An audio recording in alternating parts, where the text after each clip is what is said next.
Let's take a look at factors other than sex from an equal pay perspective.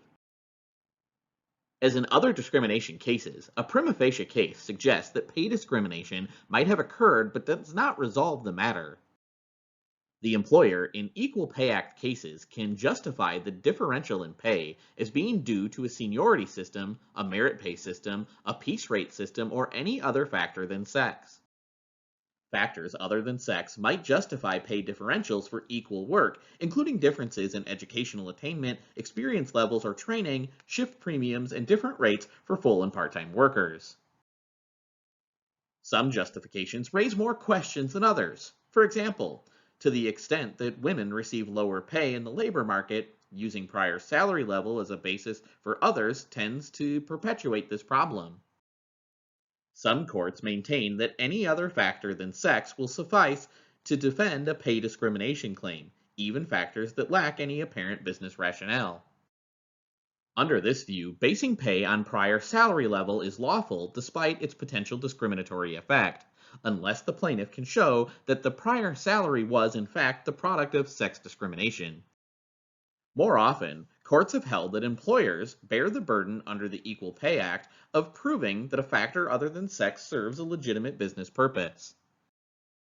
Women may also be disadvantaged because some evidence indicates that women are reluctant to initiate salary negotiations and to drive a hard bargain, particularly in the absence of confirmation that pay is negotiable.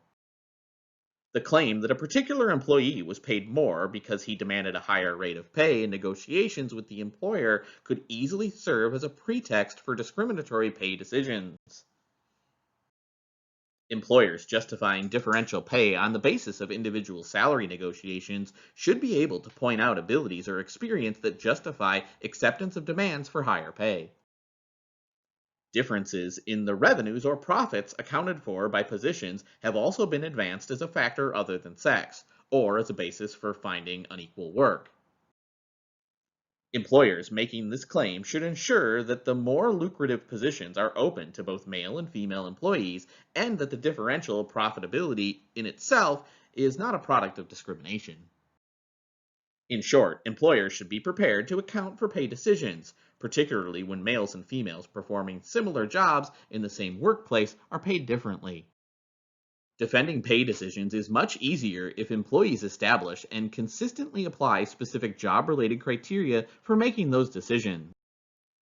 Employers should avoid basing pay decisions on the pay level in a prior position or on demands made in negotiations unless these actually reflect the abilities of the individuals in question.